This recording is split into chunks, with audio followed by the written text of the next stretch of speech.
King Solomon was a very wise man. He could answer any question or any riddle that you may put before him.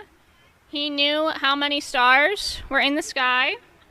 He knew how many fleas were on your dogs. And he could figure out anything that was asked of him. But there was another person, a queen, who thought she was also just as smart. And she wanted to outsmart the king. So she devised a plan to put together this wonderful tent-like structure of flowers. But not all the flowers were real. So there were thousands of flowers, and only one of these flowers was real.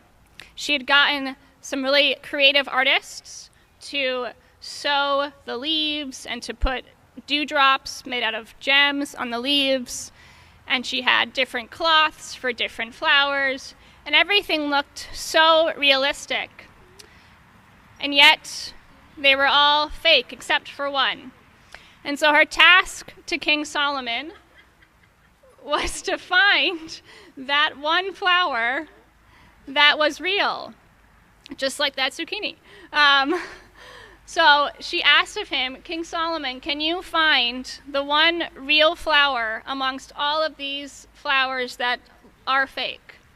And so the king walked around the flowers, he took in the whole scene, and he examined one of them and looked at the leaves and thought, this one must be real. It's so green and it has these fresh dewdrops. And then he went to another different flower and thought, oh man, I think it might be this one. This one smells so fresh and looks just like a real rose. And he kept looking around and was just mystified by how real all these flowers looked, even though presumably they were not. And so he went over to sit down. He had to take a couple of deep breaths. He was a bit frustrated with himself that he couldn't figure out the answer. And so he prayed to God and asked for the answer to figure out which flower was real. He said to God, let me know which flower is real so I can be the smartest person in this room. And God took a long time to answer. And so he started to get very flustered and very sweaty and frustrated. And he had to step out of the tent and get some fresh air. And as he lifted the tent flap, a bumblebee flew in to the garden, and the bumblebee landed on top of a flower, of a real flower. So the bee knew the answer to the question. The bee knew which flower was real.